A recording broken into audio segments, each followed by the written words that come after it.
하나님 아버지, 이 아침에 저희에게 새로운 시간, 새로운 기회, 또 새로운 만남의 조건들을 부어주시니 감사합니다. 하나님 아버지, 새롭게 주어지는 저희의 삶의 시간들, 기회들을 저희가 가장 잘 활용하며 가장 창조적으로 또 가장 생산적으로 오늘 하루를 살아내게 하여 주시옵소서. 하나님이 기뻐하시는 그러한 복된 모습으로 항상 마음속에서 춤추며 노래하는 그런 저희의 복된 삶이 되게 하여 주시옵소서. 아버지, 저희가 마음속에 늘 우리의 사랑하는 교우들, 특히 환우들을 품고 있게 하시고, 아버지, 기도할 때마다 그들을 생각하며 함께 나가게 하여 주시옵소서. 주여, 이 아침에 주께 나와 기도하는 주의 모든 권속들, 그들의 심령 가운데 성령으로 복을 주시고, 또 주 예수 그리스도의 충만한 은혜로 그들을 채워주시옵소서. 하나님 아버지, 말씀으로 이 아침에도 저희를 밝게 비춰 주시옵소서. 감사드리며 예수 그리스도 이름으로 기도합니다. 아멘. 자, 오늘 우리가 읽게 될 하나님 말씀은 시편 108편 1절부터 13절까지입니다. 시편 108편 1절부터 13절까지 저와 여러분이 함께 읽겠습니다. 하나님이여, 내 마음을 정하여 싸우니 내가 노래하며 나의 마음을 다하여 찬양하리로다. 비파야 수금아 깰지어다. 내가 새벽을 깨우리로다. 하나님이여, 내가 만민 중에서 주께 감사하고 뭇 나라 중에서 주를 찬양하오리니, 주의 인자하심이 하늘보다 높으시며 주의 진실은 궁창에까지 이르나이다. 하나님이여, 주는 하늘 위에 높이 들리시며 주의 영광이 온 땅에서 높임 받으시기를 원하나이다. 주께서 사랑하시는 자들을 건지시기 위하여 우리에게 응답하사 오른손으로 구원하소서. 하나님이 그의 성소에서 말씀하시되 내가 기뻐하리라. 내가 세겜을 나누며 숫꽃 골짜기를 측량하리로다. 길르앗이 내 것이요 므낫세도 내 것이며 에브라임은 내 머리의 투구요 유다는 나의 규이며 모압은 내 목욕통이라. 에돔에는 내 신발을 벗어 던질지며 블레셋 위에서 내가 외치리라 하셨도다. 누가 나를 이끌어 견고한 성읍으로 인도해 드리며 누가 나를 에돔으로 인도할꼬. 하나님이여, 주께서 우리를 버리지 아니하셨나이까. 하나님이여, 주께서 우리의 군대들과 함께 나아가지 아니하시나이다. 우리를 도와 대적을 치게 하소서. 사람의 구원은 헛됨이니이다. 우리가 하나님을 의지하고 용감히 행할지니 그는 우리의 대적들을 밟으실 자이심이로다. 아멘. 이 말씀 가지고 다윗 왕의 호연지기라는 제목으로 함께 생각해 보고자 합니다. 여러분, 한국에서 학교 다니시는 분들 중에 혹시 호연지기라는 말 기억이 나십니까? 고등학교 윤리 시간에 배웠던 말인데요. 호연지기라는 말은 맹자가 맨 처음 사용한 말인데요. 마음에 아무런 부끄러움도 없이 또 어떤 것도 두려워하지 않고 무슨 일을 만나도 마음이 흔들리지 않는 그러한 담대함을 말합니다. 뻔뻔함을 말하는 게 아니라 담대함을 말하는 것입니다. 맹자가 말하기를 하늘로부터 받은 의로움을 지속적으로 실천함으로써 마음이 담대해지고 어떤 외부의 충격이나 유혹에도 흔들리지 않게 된다고 하였습니다. 맹자가 비록 기독교인은 아니었지만 너무나도 성경적인 말을 하였습니다. 호연지기라는 것은 우리 기독교식으로 말하면 매 순간마다 나와 함께 하시는 전능하신 하나님과 동행하면서 살아가는 사람들에게 생겨나는 어떤 내적인 변화로서 신구약 성경에서 말씀하고 있는 의인의 담대함과 같은 것입니다. 의인의 담대함. 예컨대 잠언 28장 1절에서 말하는 이런 것입니다. 악인은 쫓아오는 자가 없어도 도망가지만 의인은 땡땡같이 담대하니라. 자, 의인은 무엇같이 담대할까요? 의인은 사자같이 담대하니라. 자, 의인이 사자같이 담대하다. 이것이 바로 호연지기를 말하고 있는 것이죠. 우리는 다윗의 삶 곳곳에서 그러한 담대함, 이 호연지기를 느낄 수가 있고요. 특히 오늘 읽은 시편 108편에서 그것을 잘 느낄 수가 있습니다. 오늘 우리는 시편 108편에서 인간 다윗의 호연지기, 즉 그의 담대함의 근원이 무엇이었는지를 한번 생각해 보겠습니다. 첫째로 다윗의 담대함은 어떤 처지에서든지 어떤 환경에서든지 하나님의 영광을 삶의 최우선으로 삼는 태도에서 온 것입니다. 다윗이 1절에서 하나님이여 내 마음을 정하였사오니 내가 노래하며 나의 마음을 다하여 찬양하리이다. 비파야 수금아 깰지어다. 내가 새벽을 깨우리로다. 이렇게 노래하고 있는데요. 그가 이렇게 노래했던 시기는 그가 사울 왕에게 쫓기면서 의지할 데가 없이 동굴 속에 깊이 숨어 있을 때였습니다. 즉 그의 인생에서 가장 캄캄하고 추운 한밤중 같은 시기였습니다. 그런 처지였음에도 불구하고 오히려 그는 마음을 다하여 하나님을 찬양하고 새벽을 깨우는 삶을 살고 있는 것입니다. 비파야 수금아 깰지어다 라고 노래하고 있는 것은 이 비파, 수금 같은 악기를 의인화하고 있는 것인데요. 그렇게 어둡고 혹독한 환경 속에서 내가 가장 먼저 일어나야지, 가장 먼저 일어나서 이 잠을 자고 있는 이 비파, 수금, 이 악기들을 야야 일어나 깨우면서 새벽 공기를 가르고 감사와 찬양의 목소리로 온 천지를 깨운다는 것입니다. 다윗은 어린 시절부터 목동으로 일하면서 들판에서 시간이 날 때마다 수금을 타면서 노래를 만들어 부르던 탁월한 싱어송라이터였습니다.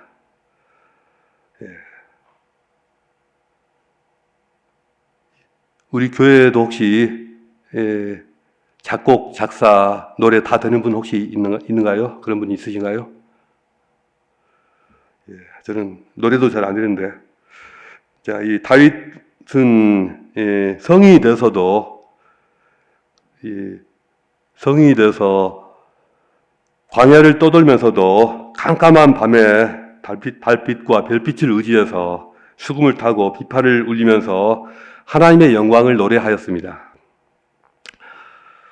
들판에서도 또 광야의 동굴 속에서도 비파와 수금을 탔다는 것은 그런 척박한 환경 속에서도 자신의 시간을 허비하지 않고 그것을 가장 생산적이고 창조적으로 활용하면서 하나님께 영광을 돌리는 삶을 산 것입니다. 새벽마다 비파와 수금을 깨워서 그것들을 튕기면서 찬양하는 가운데 깜깜했던 온 땅에 태양이 떠오르고 또 밝은 아침이 되듯이 그의 마음도 밝은 아침이 되고 그의 운명도 대낮처럼 밝아지게 되는 것입니다. 다윗이 마음을 정했다는 것은 그가 지금 어떤 결심을 새로 하게 됐다는 그런 것보다는 그런 것이 아니고요. 암담한 삶의 환경 속에서도 그 마음이 오직 하나님께 확고하게 고정되어 있음을 말하는 것이고요. 또한 하나님께 영광 돌리고 찬양하는 것이야말로 결코 양보할 수 없는 그의 삶의 최우선 가치임을 천명한 것입니다. 이렇게 하나님과의 영광만을 위해서 헌신된 삶, 오직 그것에 헌신된 삶, 일관되게 헌신된 그 삶, 이것이 그의 삶이 위기 속에서나 또 전쟁터에서나 항상 그가 남다르게 담대했던 그 이유이자 비결이었습니다. 두 번째로 다윗의 담대함은 오직 하나님으로 말미암아 세워진 그의 정체성과 가치관에서 온 것입니다. 자, 하나님으로 말미암아 세워진 가치관과 정체성, 자, 그것으로 인해서 담대함이 생겨난 것입니다.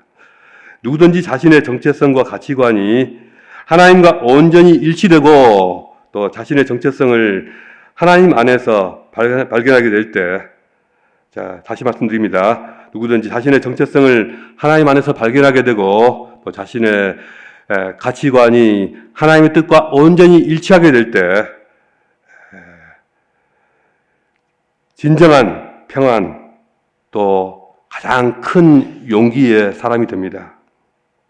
선지자 사무엘로부터 기름 부음을 받았을 때 그때 이후로 다윗은 자신이 하나님께 선택받은 자라는 분명한 확신을 가지고 있었고요. 자신을 통해서 하나님께서 당신의 뜻을 이루실 것이라는 그 사실을 믿어 의심치 않았습니다. 자, 이것이 그의 정체성이었고 이 정체성이 그를 담대하게 하였습니다. 108장을 마무리하는 13절에서 다윗은 우리가 하나님을 의지하고 용감히 행하리라 이렇게 노래하고 있습니다. 우리가 하나님을 의지하고 용감히 행하리라. 어떻습니까? 이 구절 너무나도 평범하지 않습니까? 너무도 평범해서 우리가 대수롭지 않게 여기고 그냥 지나치기 십상입니다. 우리 생각보다 그러나 이 구절이 우리 생각보다 훨씬 의미심장한 말입니다. 이것은 다윗 왕이 하나님 안에서 자기 자신이 누구인가, 하나님 안에서 이것을 정의하고 있다는 뜻인데요. 그의 가치와 그의 정체성의 중심이 하나님께 있음을 보여줍니다. 무슨 말이냐? 그가 생각하고 그가 행동하는 그 출발점이 늘 하나님으로부터 비롯된다는 것입니다. 이 다윗에게 있어서 자신의 신분이나 직책이 자신의 정체성을 결정하는 것이 아니었습니다. 또 다윗 왕 자신에 대한 사람들의 지지나 자신에 대한 사람들의 관심이 자신의 정체성을 결정하는 것이 아니었습니다. 심지어 전쟁에서 큰 승리를 거두거나 또 크게 패배했을지라도 그런 것이 그의 정체성을 결정하지 않았습니다. 다윗이라고 해서 모든 싸움에서 백전백승 항상 이겼던 것만은 아니었습니다. 큰 위기에 빠졌던 적도 있었고요. 그의 목숨이 경각에 달려있던 적도 여러 번 있었습니다. 그러나 그가 그렇게 위기에 빠졌다고 해서 또 싸움에서 졌다고 해서 혹은 반대로 큰 싸움에서 이겼다고 해서 또 어떤 때 그가 나중에 황금으로 치장된 다윗성 그 궁전에 거하고 또 옥좌 위에 앉게 되고 또 빛과 번쩍한 왕관을 쓰게 된 그것들의 주인이 됐다고 해서 그런 것들이 다윗 자신의 정체성을 바꾸지 않았습니다. 세상의 모든 다른 왕들과는 달리 그에게는 자신의 왕권 유지나 체제 유지와 같은 것들이 그의 중심 가치가 아니었습니다. 그는 과거에 광야를 떠돌 때였든지 아니면 지금 다윗성에서 왕의 자리에 있을 때였든지 한결같이 그저 하나님을 인해서 기뻐하고 또 하나님의 공의를 실현하는 것으로 인해서 보람으로 삼고 또 자신의 부하들과 함께 하나님을 의지하면서 용감하게 도전하고 싸우는 그런 삶을 원했습니다. 시편 18편 29절에서 내가 주를 의뢰하고 적군에 달리며 내 하나님을 의지하고 담을 뛰어넘나이다. 내 하나님을 의지하고 담을 뛰어넘나이다. 이것이 그의 평생을 지켜온 그의 삶의 방식이었습니다. 권력에 대한 욕심에 빠지지도 않았고 또 재물에 대한 탐욕에 찌들지도 않았고 끝까지 하나님을 추구하는 하나님을 지향하는 다윗 왕의 정체성과 그의 가치관이 그를 가장 담대한 사람이 되게 하였습니다. 세 번째로 다윗의 담대함은 하나님과의 긴밀한 애착 관계에서 나온 것이었습니다. 다윗의 담대함, 즉 그의 호연지기는 단순히 그의 기질이나 타고난 성격에서 비롯된 것이 아니라 매일매일 하나님과의 관계에서 형성된 내적인 안정감에서 비롯된 것이었습니다. 우리는 시편에서 다윗이 하나님을 나의 방패, 나의 산성, 나의 구원자라고 노래하고 있는 이런 구절들을 아무 생각 없이 지나치기 쉽지만 실제로 다윗이 이런 고백들을 할 수 있었던 것은 그가 얼마나 하나님과 친밀한 애착관계를 맺고 있었는가를 보여줍니다. 그런 애착관계 때문에 이런 고백이 나오는 것입니다. 여러분이 잘 아시는 것처럼 젖먹이 시절에 엄마와의 사이에 이루어지는 안정된 애착관계가 그가 나중에 평생 동안 그 아이가 어른이 돼서도 갖게 되는 인격적인 성숙의 기반이 되지 않습니까? 엄마와 애착관계를 느껴보지 못한 아이는 나중에 어른이 돼서도 인격적으로 불안정하고 미성숙하고 참을성이 없는 사람으로 남게 됩니다.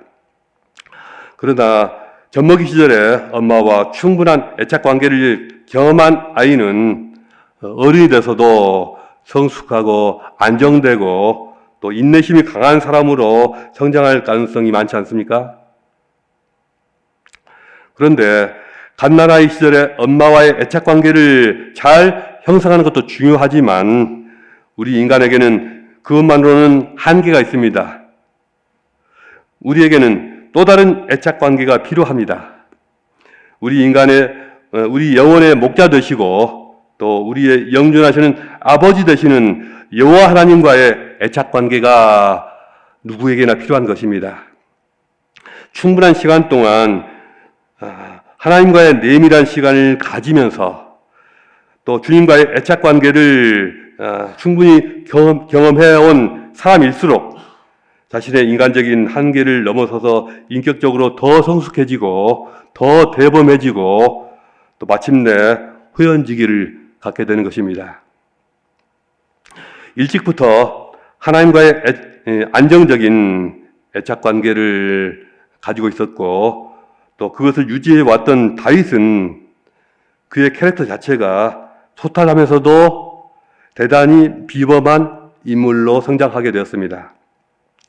삶의 큰 위기 속에서나 또 전쟁과도 같은 극한 상황 속에서도 그는 지극히 담대하였습니다. 다윗은 가장 먼저 적진에 뛰어드는 전사였고 가장 강한 적과 싸워서 물리치는 용사였습니다.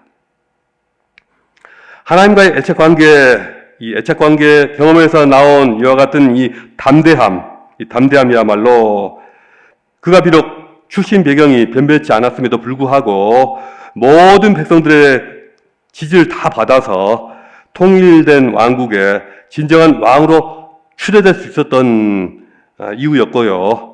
또 역사에 길이길이 남는 불멸의 리더가 될 수 있었던 이유였습니다. 넷째로 다윗의 담대함은 그의 내면의 회복 탄력성과도 관련이 있습니다. 내적인 회복 탄력성이라는 것은 삶에 있어서 어떤 시련이나 충격적인 일이나 실패를 경험하고서 또 경험한 이후에도 무너지지 않고 금세 다시 일어서는 힘을 말합니다. 요즘에는 이렇게 회복 탄력성이라는 말로 표현하지만 다른 말로 하면 꺾이지 않는 마음 혹은 불굴의 의지 뭐 이런 말로도 바꿔 말할 수가 있을 것입니다. 다윗이라고 해서 감정이 메마른 사람도 아니었고 또 눈물이 없는 강철 같은 사람도 아니었습니다. 그러나 그는 무슨 일을 당해도 금방 털고 일어날 줄 아는 사람이었고 또 과거에 겪었던 실패나 트라우마에 갇혀 있는 사람이 아니었고 하나님으로 인해서 금방 훌훌 털고 일어나는 쿨한 사람이었습니다.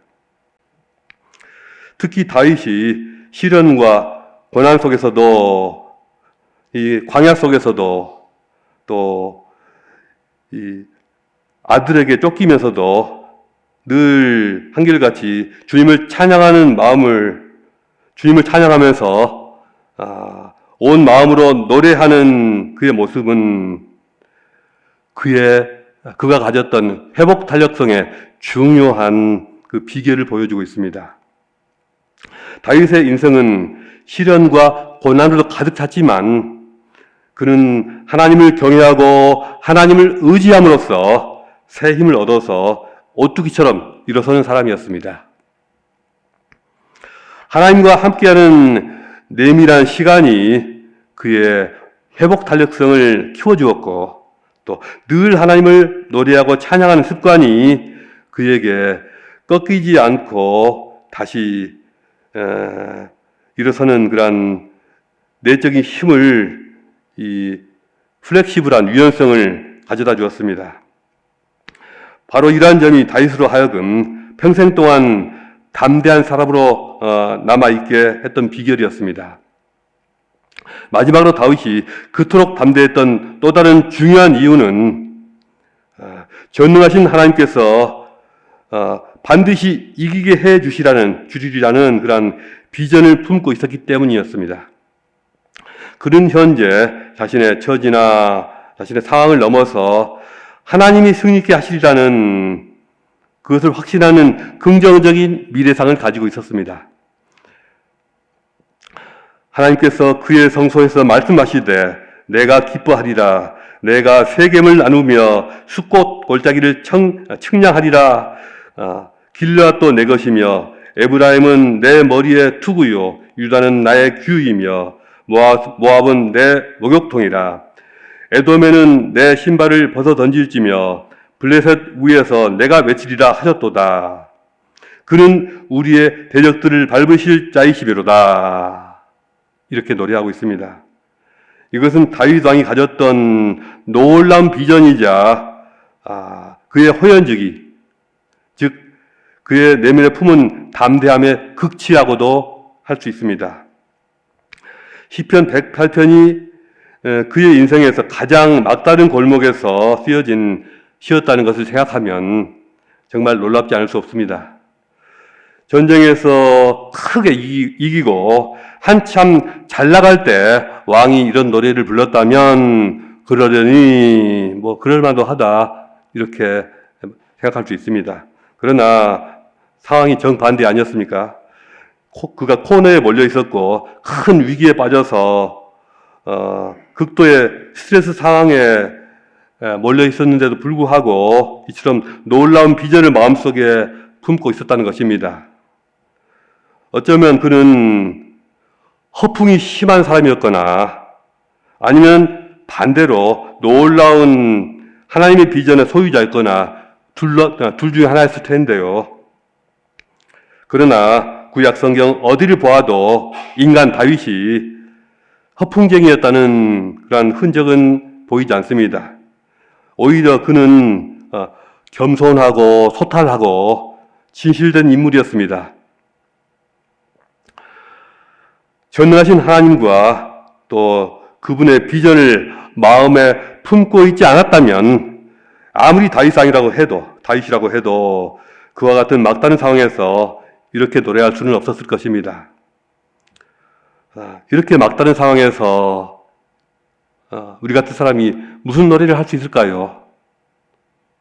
이순신 장군처럼 한산섬 달 밝은 밤에 술 위에 홀로 앉아 긴 칼 옆에 차고 깊은 시름하는 차에 이순신 장군처럼 이런 노래하는 것이 우리가 할 수 있는 최선 아닙니까?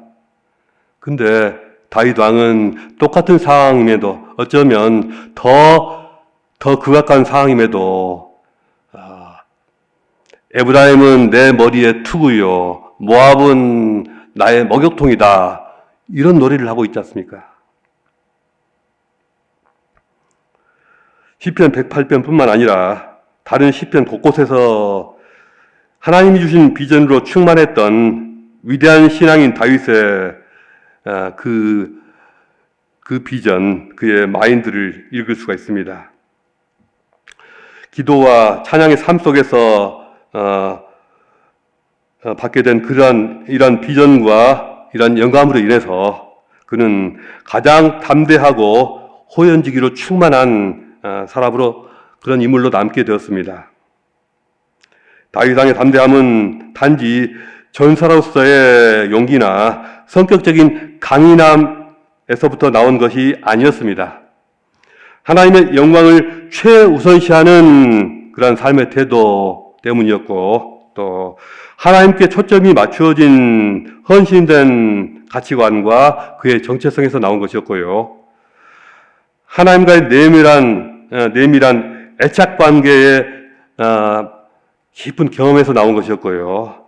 또 그리고 기도와 찬양의 삶 속에서 얻게 된 하나님이 주신 비전으로 충만한 그런 것이 다윗을 다윗되게 했고 또 그로 하여금 담대한 인물이 되게 하였습니다. 가장 담대한 인물이 되게 하였습니다. 우리가 신앙이라고 해서 모두가 다 다윗 왕처럼 될 수 있는 것은 아닐 것입니다. 그러나 시편에서 보여진 그의 마인드와 그의 고백과 그의 삶은 우리 모두에게 큰 영감과 도전을 주기에 충분합니다. 오늘 우리가 함께 나눈 이 귀한 말씀을 또 그런 교훈들을 곱씹어 보면서 신앙인답게 다윗 왕이 가졌던 그 담대함을 조금이나마 한 걸음 한 걸음 터득해 나가는 저와 여러분 될 수 있기를 주님의 이름으로 축복합니다. 기도하시겠습니다. 자, 오늘 기도하시면서 하나님께서 나를 담대케 해 주시옵소서, 우리 자녀들을 담대케 해 주시옵소서, 우리 교회에 다윗과 같은 위대한 신앙의 용기를 가진 분들, 담대함의 용사들을, 믿음의 용사들을 많이 세워주시옵소서. 이러한 기도 제목을 가지고 하나님께 나아가 기도하겠습니다.